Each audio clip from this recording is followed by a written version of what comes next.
What's up, guys? Raziel here, and now that Diablo 4 has been out for a while, how can I really sum up my thoughts about it? Well, it's kind of a bait and switch. I am Raziel.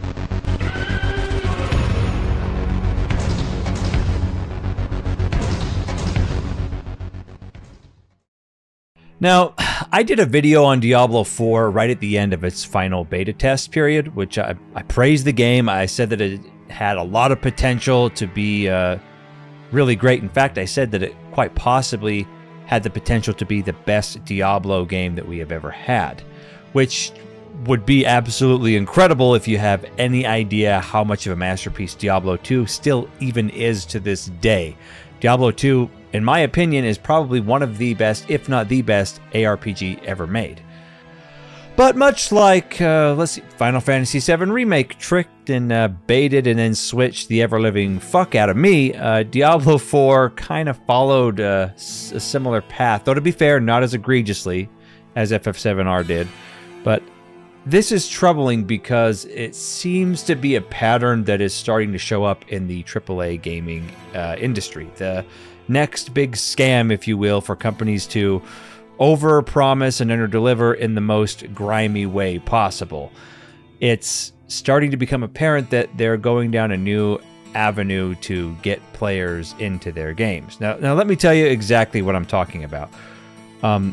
When the Final Fantasy VII Remake beta was out, it was absolutely amazing. I made a video about that too, about it was really, really good. But they tricked me, and they tricked a lot of other people, just judging from the comments about my review from Final Fantasy VII Remake. A lot of people fell for this as well. You see, the beta in Final Fantasy VII Remake only included the very first bombing mission that happens at the start of the original game, and they did an amazing job making it pretty much 100% accurate to the original, just with the the graphics updated, a little bit more character development, better dialogue, and the music jacked up to 11. It was everything we were told Final Fantasy VII Remake was going to be. It was everything I personally could have dreamed Final Fantasy VII Remake being. And so, of course, I had no doubts that the game I was waiting for was going to be amazing, the full release. Square knew, however, that had the beta been any other part of the game, that their sales would have shit-tanked, because the rest of the game tore the original concepts, the original story, character development, the original script, all the original elements to fucking shreds, and introduced so much bullshit Kingdom Hearts style time travel, alternate universe bullshit. It just made me sick. I couldn't believe what I was seeing.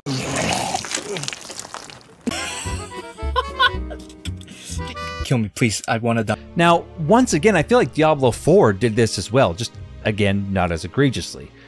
You see, in Diablo 4, the beta was set in all of Act 1, and it's no surprise to me that Act 1 ended up being probably the best part of the story, the darkest part of the story, and the overall strongest act of the game.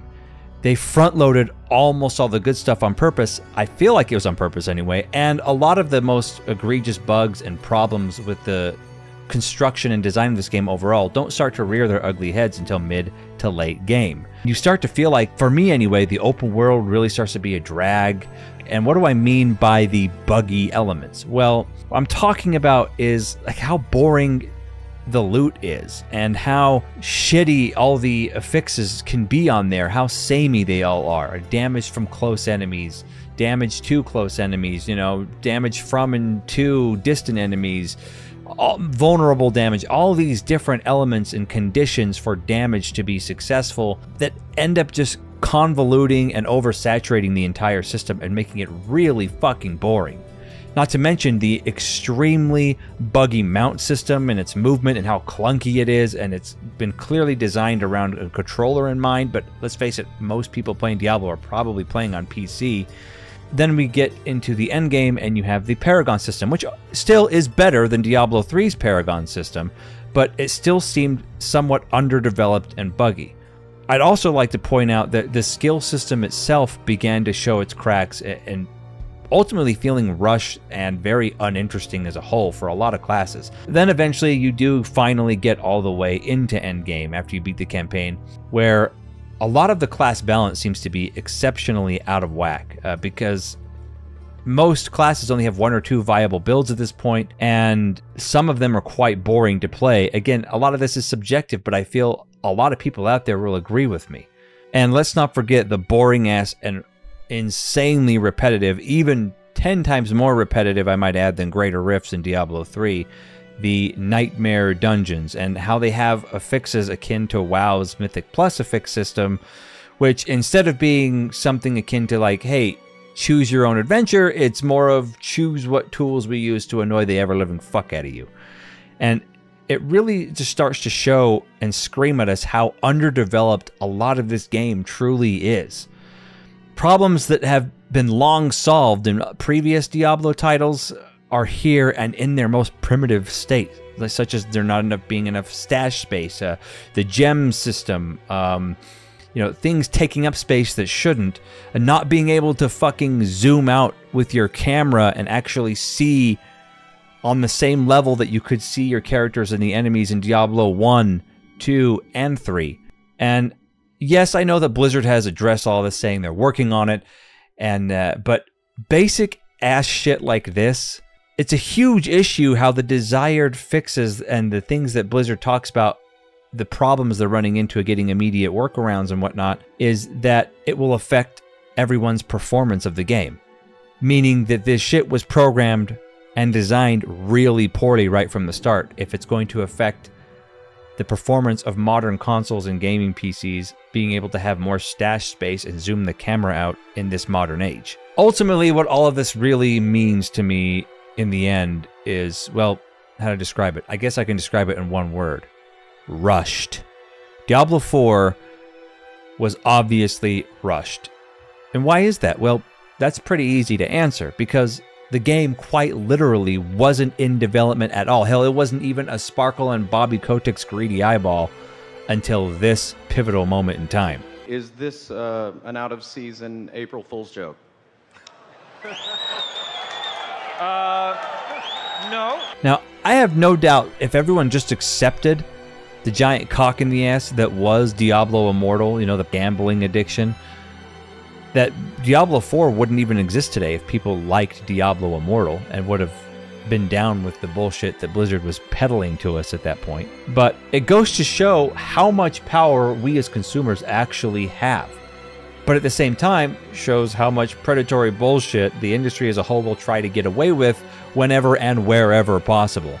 Long story short, Blizzard never intended or wanted to make Diablo 4. Don't ask questions. Just consume product and then get excited for next products. Now, none of this is to say that Diablo 4 is an absolute trash tier game that should just be ignored and you know, slept on and avoided at all costs. It's definitely a step up from that god-awful piece of shit we got with Diablo 3. Even I would say it's better than Diablo 3 at Reaper of Souls. And all things considered, Diablo 4 can't really go anywhere at this point except for up. It may even be a very good game in another year or two, you know, once the beta is pretty much over.